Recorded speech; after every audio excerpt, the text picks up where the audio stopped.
நேற்று வள்ளுவர் கோட்டத்தில் சமூக நீதி கூட்டமைப்பு சார்பில் மருத்துவர் அன்புமணி ராமதாஸின் தலைமையில் 10 புள்ளி ஜாதிவாரி கணக்கெடுப்பு நடத்தணும் அப்படின்னு சொல்லிட்டு ஒரு போராட்டத்தை, ஒரு அடையாள ஆர்ப்பாட்டத்தை நடத்தினாங்க. நமக்கு என்னவோ அங்கே கூடியிருந்த கூட்டத்தெல்லாம் பார்த்தா, அதில் பங்கேற்ற நபர்களையெல்லாம் பார்த்தா அது சமூக நீதி கூட்டமைப்பு மாதிரி நமக்கு தெரியல. ஏதோ ஜாதி வெறியர்களின் கூட்டமைப்பு மாதிரியும், அப்படி இல்லைன்னா பாஜகவின் அடிவருடிகளின் கூட்டமைப்பு மாதிரியும், அதாவது அரசியல் அனாதையாக்கப்பட்ட நபர்களின் கூட்டமைப்பு மாதிரி தான் நமக்கு தெரிஞ்சிச்சு. அதில் சில பேர்லாம் ரொம்ப கொந்தளிச்சாங்க நேற்று பேசுனதில். அதில் இந்த விமான நிலைய மூர்த்தின்னு ஒருத்தர் இருக்கார் இல்லையா, அதாங்க ஏர்போர்ட் மூர்த்தி. அவர் கொடுத்த காசுக்கு மேலே கூறாண்டாங்க கொய்யால அப்படிங்கிற மாதிரி கொஞ்சம் பொங்கியிருந்தாப்புல. இப்படி பல பேர் கொந்தளிச்சிருக்காங்க. அண்ணன் திருமாவளவனை வம்பிழுத்திருக்காங்க. அது மட்டும் இல்லாமல் அன்புமணி ராமதாஸ் அவர்களோட சத்திரிய வீரத்தையே, அதாவதாங்க இங்கே டேட்டோ குத்திட்டு இருப்பார்ல, பச்சை குத்திருப்பார்ல, அதுக்கான உண்மையான வீரத்தையே நேற்று பேசின அந்த பேச்சில் தான் நான் பார்த்தேன். அது என்னங்கிறது குறித்தும் உங்கள் கூட விவரமாக பகிர்ந்துக்கிறேன். வாங்க. ஆண்ட பரம்பரை என்னும் ஜாதிய மனநோய்க்கு எதிராக நாம் களம் காணுவது இன்றியமையாதது என்று நீங்கள் கருதினால், தங்களுக்கு வாய்ப்பு இருந்தால் நமது அரசியல் வெங்காயம் சேனல் வளர்ச்சிக்கு நீங்களும் பங்களிக்கலாம். நம்ம முதல்ல சொன்ன மாதிரி அந்த கூட்டமைப்பெல்லாம் பார்த்தீங்கன்னா சமூக நீதி கூட்டமைப்பு மாதிரி தெரியாது. யாரெல்லாம் பாஜகவுக்கு அடிமை சாசனத்தை எழுதி கொடுத்தாங்களோ, யாரெல்லாம் இந்த மக்கள் பிரச்சனைக்கு குரல் கொடுக்காம மக்களால் புறக்கணிக்கப்பட்டு அரசியல் அனாதைகள் ஆக்கப்பட்டிருக்காங்களோ, யாரெல்லாம் இந்த சமூகத்தில் ஜாதி வெறியை கிளப்பி விட்டுக்கிட்டு இருக்காங்களோ, சமூக பதற்றத்தை ஏற்படுத்திக்கிட்டு இருக்காங்களோ, அவங்கெல்லாம் ஒன்றிணைச்சு ஒரு அடையாள ஆர்ப்பாட்டத்தை, இங்கே பாரு நாங்களாம் ஜாதி வெறியர்கள்லாம் ஒன்றிணைஞ்சிட்டோம் அப்படின்னு காட்டுற மாதிரியான ஒரு அடையாள ஆர்ப்பாட்டமாக தான் அதை நம்மளால் கவனிக்க முடிஞ்சிச்சு. இதை பாமக 2012 காலகட்டத்தில் தலித் அல்லாத கூட்டமைப்பு உருவாக்கி ஜாதி வெறியை தூண்டுனாங்க பார்த்தீங்களா. ஒரு உக்கிரமான நிலைக்கு கொண்டு போய் தங்க பின்னாடி ஆட்களை ஒருங்கிணைக்கணும்னு நினைச்சாங்க பார்த்தீங்களா. அப்போ அதுக்கும் இதுக்கும் என்ன வித்தியாசம் அப்படின்னா, அப்போ தலித் அல்லாத கூட்டமைப்புன்னு சொல்லிட்டு தலித் மக்களை தவிர்த்து மீதி சாதிகள்லாம் ஒன்றிணைச்சாங்க.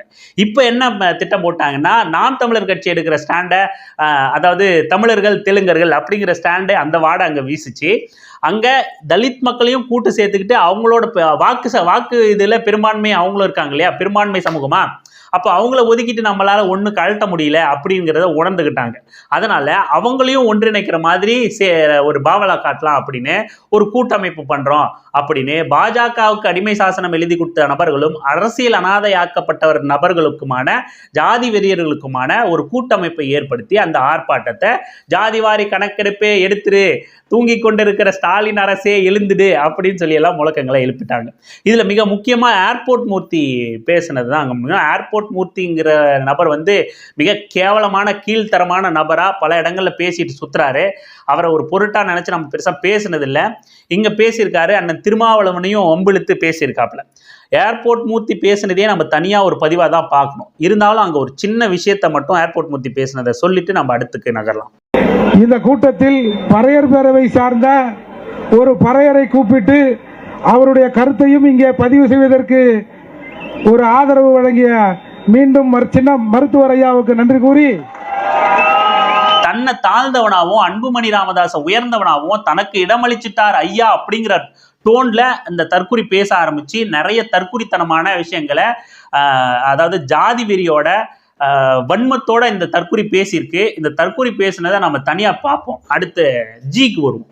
திருமாறன் ஜி பேசினாரு. என்ன பேசினார்னா, அந்த திருமாறன் ஜியா இருக்கட்டும் இல்ல ஏர்போர்ட் மூர்த்தியா இருக்கட்டும், ரெண்டு பேரும் ரெண்டு விஷயத்த டார்கெட் பண்ணாங்க. என்னன்னா, பாஜக இவங்க நேரடி பாஜகவோட கைகூலியா, ஆர்எஸ்எஸோட அடியாட்களா, அல்ல கையா, எடுப்பு சோறா சுத்திக்கிட்டு இருக்காங்க. இந்த திருமாரஞ்சி என்ற நபரும் ஏர்போர்ட் மூர்த்திங்கிற நபரும் நேரடி ஆர்எஸ்எஸோட அல்ல கைகள். அந்த அல்ல கைங்கிறத அந்த மேடையிலும் நம்ம நிரூபிச்சிடணும் அப்படிங்கிறதுனால அண்ணன் திருமாவளவனை தாக்கி பேசுறது கூட திமுகவோட ஜாதி பின்புலத்தை, அதாவது முதல்வர் குடும்பத்தோட ஜாதி பின்புலத்தை அட்டாக் பண்ணி பேசுறதுங்கிற ரெண்டு அஜெண்டாவை ரெண்டு பேரும் ஒரே மாதிரி கையில் எடுத்தாங்க.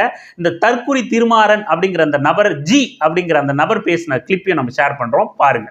எங்களை எல்லாம் சாதி சண்டை போடவிட்டு இங்கே சந்தோஷமாக ஆட்சி ஆளுகின்றவர்கள் எங்கிருந்தோ வந்தவர்கள். யார் இவர்கள்? இந்த நாட்டுக்கு மீறலுக்கு என்ன சம்பந்தம்? நாடு பிடிக்க வந்த நாடோடி கூட்டம் இன்றைக்கு நம்மளை ஆண்டு கொண்டிருக்கிறது என்று சொன்னால், அதற்குத்தான் இந்த சமூக நீதி கூட்டணி. அது வேணும், சலுகை வேணும், இந்த மதம் வேண்டாம் என்று சொல்லி அவர்களையும் சேர்த்து கணக்கெடுத்தால் மட்டும்தான் நமக்கு நிறைய இடவசதிகள் கிடைக்கும் என்று சொல்லி பேச வாய்த்தமைக்கு நன்றி பாராட்டி விடைபெறுகிறேன். நன்றி, வணக்கம். பாரத் மாதா கி ஜெய். முதல்வர் ஸ்டாலின் அவர்கள் சார்ந்த சாதி அவரோட சமூகம் இந்த தமிழ்நாட்டில் ரொம்ப சொற்பமான எண்ணிக்கை கொண்ட ஒரு சாதி. அவங்க எப்படி நம்மளை ஆளலாம்? மொத்தமாக அவங்களெல்லாம் ஒரு திருமண மண்டபத்துக்குள்ளே அடைச்சிடலாம். அவங்களோட மொத்த சாதியும் நம்ம வரவழைச்சோம்னா ஒரு திருமண மண்டபத்துக்கு பிடிக்கிற அளவுக்கான எண்ணிக்கை கொண்ட நபர்கள் தான் அந்த சாதி அப்படின்னு இந்த ஏர்போர்ட் மூர்த்திங்கிற ஜாதி வெறியன் ஒரு பக்கமும், இந்த திருமாரஞ்சிங்கிற தற்குறி ஜாதி வெறியன் இன்னொரு பக்கம் என்னன்னா, ஏர்போர்ட் மூர்த்தி சொன்ன மாதிரி மண்டபத்தில் அடைக்கிற அளவுக்கு கூட அவங்களோட எண்ணிக்கை இல்லை, ஒரு சின்ன வீட்டில் அடைச்சிடலாம், அந்த அளவுக்கு தான் அவங்களோட சாதிகளோட எண்ணிக்கை அப்படின்னு அவங்களோட சாதி ரீதியிலான பின்புலத்தை நோண்டி அங்கே பேசி ஒரு மைனாரிட்டி சாதி, மைக்ரோ மைனாரிட்டி சாதி நம்மளை ஆளலாமா அப்படிங்கிற வன்மத்தை விதைச்சாங்க. இங்க திமுகவோ அதிமுகவோ மக்கள் ரெண்டு கட்சி தான் மாறி மாறி ஆளுங்கட்சின்னு அடையாளப்படுத்தினது ஜாதிக்கு மாற்றான அரசியல் வைக்கத்தானே தவிர இந்த தற்குறிப்பைய ஜாதி வெறியனுங்களோட பேச்சு கேட்குற மாதிரி இது மைனாரிட்டி ஜாதியா மெஜாரிட்டி ஜாதியா அப்படிங்கிறதுக்காக கிடையாது. பொதுவான அரசியலையும் தமிழ் மக்களுக்கு தேவையான அரசியலையும் மாநில உரிமைகளையும் முன்னெடுத்ததன் காரணத்தினால மட்டுமே தமிழ்நாட்டு மக்களின் நலன் மீதும் தமிழ் மொழியின் மீதான நலன்ல அக்கறை கொண்டதின் காரணமாக மட்டுமே திராவிட இயக்கங்கள் வளர்ச்சி பெற்று தொடர்ந்து மாறி மாறி ஆளுங்கட்சியா வந்ததை ஒழிய நீ பெரும்பான்மை சாதியா சிறுபான்மை சாதியா அப்படிங்கிறது கிடையாது. திராவிட இயக்கங்களோட கூறே என்னன்னா ஜாதி ஒழிப்பு தான். குறைபாடுகள் இருந்தாலும் அதனோட கான்செப்ட் ஜாதிக்கு எதிரான அரசியல். அதனால தான் குறைபாடுகள் இருந்தாலும் இவங்களை விட சிறப்பா எந்த தற்குறிகளும் இல்லை அப்படிங்கிற காரணத்தினால தான் அந்த ரெண்டு கட்சியை அங்கீகரிச்சிருக்காங்க. ஆனா இந்த ஜாதி வெறி தற்குறிகள் என்ன பண்றான், அந்த திமுக மீது வன்மத்தை கக்கி அவங்க ஜாதி பின்புலத்தை நோண்டி நாம பெரும்பான்மை சாதி ஆட்சியில அவங்க மைனாரிட்டி மைக்ரோ மைனாரிட்டி ஜாதி ஆட்சியில் இருக்குன்னு ஜாதி வெறுப்ப வன்மத்தை தொடர்ந்து கக்குறான். இதுவும் எங்க இருந்து வந்துச்சுன்னா, நம்ம கிரேட் லீடர், லெஜண்ட் லீடர், எல்லாருக்கும் குரு, வயதான லீடர், மூத்த லீடர் ராமதாஸ் அவர்கள் போட்டு கொடுத்த பாதையில இருந்துதான் இந்த தற்குறி ஜாதி வெறியன்களும் பேசிக்கிட்டு இருக்கானுங்க. கூடவே சேர்த்து என்ன பேசினானுங்க அப்படின்னா, தமிழர் அல்லாதவர்கள் ஆள்றாங்க அப்படின்னு இந்த குடிகார பொறுக்கி பேசுவானே, சீமான் பேசுவானே, அந்த அரசியலையும் இந்த ஏர்போர்ட் மூர்த்திங்கிறவனும் இந்த திருமாரஞ்சிங்கிறவனும் உட்காந்து அங்க கதை அளந்துகிட்டு இருக்கானுங்க. தமிழர் அல்லாதவர்கள் ஆள்றாங்க, நாடு பிடிக்க வந்த கூட்டம் ஆளுது அப்படின்னு. தற்குறி பயல, நீங்க சொம்படிச்சுக்கிட்டு இருக்கிற, நீங்க கூட்டணி வச்சுக்கிட்டு இருக்கிற, நீங்க அடிமை சாசனம் எழுதி கொடுத்துக்கிட்டு இருக்கிற பாஜகவோட ஆரிய சித்தாந்தம், ஆரியர்கள் தாண்டா கைபோர் போலன் கணவாய் வழியா வந்தேரிகளா மாடு மேய்ச்சிக்கிட்டு வந்த தற்குறி கூட்டம் இன்னைக்கு நம்ம ஆண்டுகிட்டு இருக்கு. அதை பேச துப்பு இல்ல, வக்கு இல்ல. இங்க உட்கார்ந்துக்கிட்டு நம்மளோட அங்காளி பங்காளியா இருக்கிற திராவிட கட்சிகளை, தெலுங்கு வெறுப்ப தமிழன் தெலுங்குன்னு பேசிக்கிட்டு இருக்கிற தற்குறி பசங்க கவனமா இளைஞர்களை மடைமாற்ற வேலையை செஞ்சுக்கிட்டு இருக்கானுங்க. தற்குறிங்க, மைனாரிட்டி மைக்ரோ மைனாரிட்டி பெரும்பான்மை சாதி அப்படின்னு சொல்லி பேசி அந்த வேலையை, அதுவும் இந்த திருமாரஞ்சின்ற இந்த யூடியூபர்கிட்ட காசு வாங்கி பொறுக்கி தின்னலான்னு சுத்திட்டு இருந்தாப்ப இல்லையா இந்த நபர். நீங்க கொஞ்ச நாளைக்கு முன்னாடி நிறைய பேர் யூடியூபர்கள்லாம் காசு வாங்கிட்டு யாருக்கு எதிராக பேசணும்னு பேசிட்டு இருந்தாங்களா, அதுல இந்த தற்குறியும் ஒருத்தன். திருமாரஞ்சிங்கிற தற்குறியும் காசு வாங்கிட்டு பேசுற யூடியூபருக்கு ஈக்குவலான நபர் தான் இவன். இவனை பெரிய அரசியல் கட்சி தலைவராக கொண்டாந்து நிப்பாட்டிட்டு இவரே எங்க கூட வந்துட்டாருன்ற மாதிரிலாம் பில்டப் பண்ணிக்கிட்டு இருக்காங்க. அதெல்லாம் ஒன்றும் கிடையாது. காசு வாங்கிட்டு யூடியூப்ல பேசுற நபர் தான் இந்த நபர். பேச்சை முடிக்கும் போது வேற ஜெய் ஹிந்த், பாரத் மாதா கி ஜொய்ன்னு வேற சொல்லிட்டு போறான்.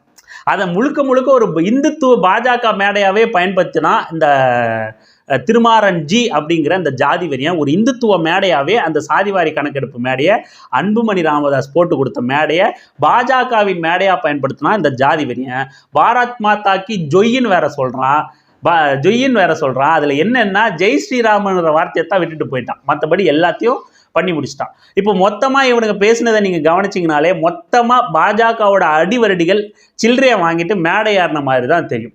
அடுத்து நிறைய பேர் பேசினாங்க. நம்ம டைரெக்டாக அன்புமணி ராமதாஸ்க்கு வருவோம். இந்த ஏர்போர்ட் மூர்த்தி இவங்கெல்லாம் பேசினதை நம்ம இன்னொரு நாள் தனியாக கூட பேசுவோம். இப்போது நம்ம கதாநாயகன் கிட்ட வந்துடுவோம்.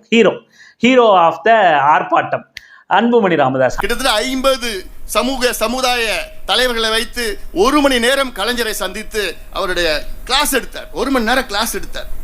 கடந்த கால வரலாறு என்ன, இப்ப என்ன செய்யணும், நீதிமன்றத்தில் என்ன சொல்லியிருக்கிறாங்க, இது ரத்தாயிடும், உடனடியாக செய்யுங்கள் என்று.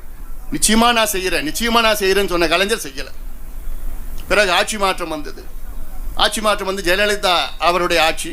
அந்த அம்மாவும் போய் ஐயா போய் பார்த்து இந்த மாதிரி வந்துருங்க, உச்ச நீதிமன்றம் ரத்து பண்ணிடுவாங்க, உடனடியாக நீங்க கணக்கெடுப்பு நடத்தலைன்னா ரத்து பண்ணுவாங்க சொல்லி அந்த அம்மாவும் நான் பார்க்கறேன்னு சொல்லிட்டாங்க. இப்ப சத்திரிய வீரத்தை ஒண்ணு காட்டினாரு அப்படின்னு நம்ம சொன்னோம்ல, அதுதான் ரொம்ப முக்கியமான விஷயம் இந்த பேச்சுலயே. என்ன சத்திரிய வீரத்தை காட்டினாருன்னா, கலைஞருக்கு ராமதாஸ் போய் பாடம் எடுத்தாரு, ஜெயலலிதா அம்மா கிட்ட போய் கேட்டார். கலைஞருக்கு பாடம் எடுத்தார், ஜெயலலிதா அம்மா கிட்ட போய் கேட்டார். இது சாதாரணமா கடந்து போற வார்த்தை இல்ல. இந்த எல்லா வார்த்தைகளுமே ஜாதி வெறி ஊறி போன ஒருத்தரோட உடம்புல இருந்து வாயிலிருந்து மட்டும்தான் வரும். நீங்க இதே ராமதாஸ் அவர்கள் கூட இப்போ கொஞ்ச நாளைக்கு முன்னாடி இந்த 10.5 போராட்டம் நடத்தினாங்கல்ல, அந்த மேடையில கூட பேசியிருந்தாரு. என்னன்னா, கலைஞருக்கு அவரும் இதே தான், கலைஞருக்கு பாடம் எடுத்தேன் அப்படி இப்படின்னு பேசிட்டு எம்ஜிஆரை போய் சந்திச்சோம், 5 மாடி கட்டடம் அதுல போய் இருந்தாரு, சந்திச்சோம் அப்படின்னு.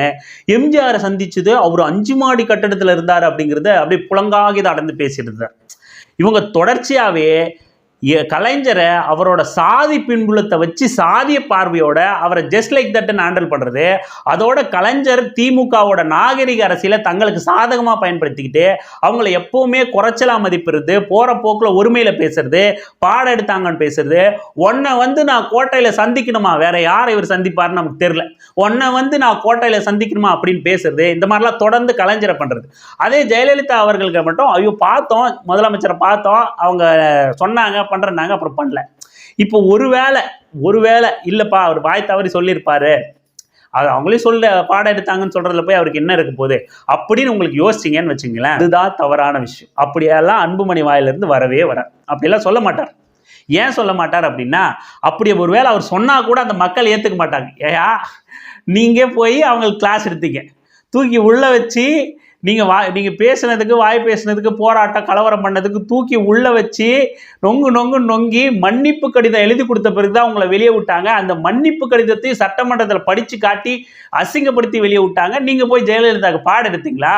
பிரேக்ஃபாஸ்ட் வேணா வைக்கலாம் ஜெயலலிதா கிட்ட, பாடெல்லாம் எடுக்க முடியாது அப்படின்னு மக்களுக்கே தெரியும். சமூக நீதி கூட்டமைப்புங்கிற ஜாதி வெறி கூட்டமைப்பு இருக்குல்ல, இப்போ சமீபத்தில் ஒரு 20 நாள்ல அத்தனை வன்கொடுமைகள், ஜாதிய வன்கொடுமைகள், ஆணவ படுகொலைகள் அப்படின்னு எத்தனையோ கலவரம், கொலை அப்படின்னு நம்ம பேசிக்கிட்டே தான் இருக்கோம். அதை பற்றியெல்லாம் அத்தனை சம்பவங்கள் நடந்திருக்கு.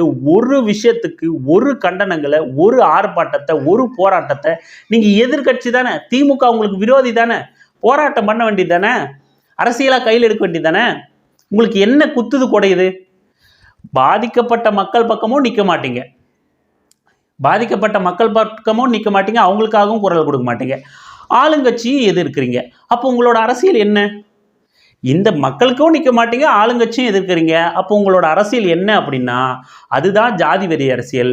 அதுதான் RSS காரனுக்கும் பாஜக காரனுக்கும் இந்துத்துவ குடிமை கும்பலுக்கும் சொம்படிக்கிற அரசியல்.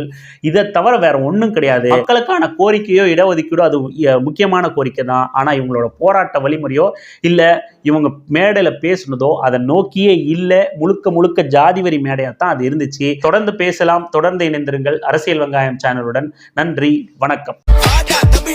செய்வோம்.